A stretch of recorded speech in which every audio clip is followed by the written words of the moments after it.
right, gotta keep this going here. Give it up for Mike. All right. Next up we got Kelly Giles. Kelly, come on up.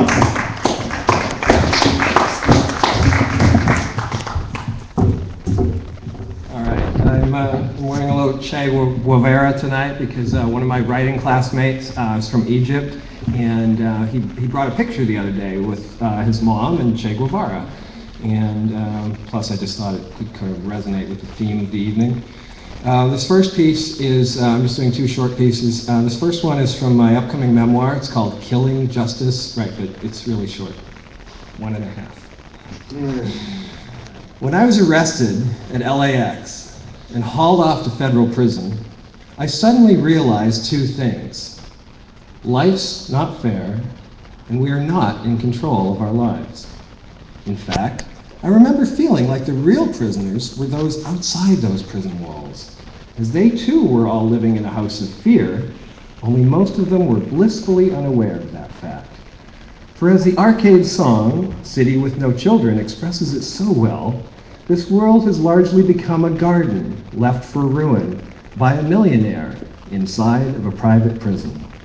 That same millionaire is, in fact, no less trapped in a house of fear than someone like Russell Shoatz, who's been in solitary confinement now for decades. In fact, in some perverse way, the person in solitary may actually be better off, because at least they know they're in hell. But how could I ever hope to express this reality to those who've never experienced it? For example, one reality the past 3 years and counting in hell has driven home for me is the universality of trauma. But also how only those who've managed to become aware of their own trauma can ever have any hope of healing from it.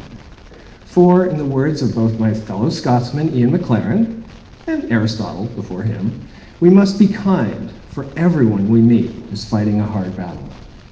And yet, ironically, at the time of my arrest, I was supposed to go to my screenwriting class, where I was working on what I thought was a fictional screenplay about an adopted immigration lawyer who gets falsely accused of a crime. But then, when it actually happened to me, and I finally returned to my screenwriting class 2 weeks later, after having spent 8 days in federal prison, no one could believe any of the scenes I shared, even though they were all true, while they'd had no problem believing the fictional scenes I'd written previously. So for the next 6 months, I was completely creatively blocked, until finally the floodgates opened, and I proceeded to write 3 volumes of poetry, swimming in a thunderstorm, surfing the tsunami, and finally surrendering to transcendence over the next couple of years to try and heal from the trauma, as the only way I could express the trauma was to dissociate by means of the poetic voice. And now I'm finally ready to try and express this trauma more directly through memoir, with the hope that by openly sharing just what a frightened little child this experience has revealed me to be, I would give permission to my readers, to my audience, to see what frightened little children they might be, and that the only hope for healing is to truly embrace how unconditionally loved we are, always have been, and always will be.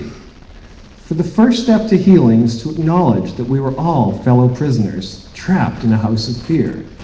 As once we finally acknowledge that, then hopefully we can begin the healing journey to the true house of love by exposing those abusers of power who'd like nothing better than to keep us all trapped within the same house of fear they're trapped in. Thank you.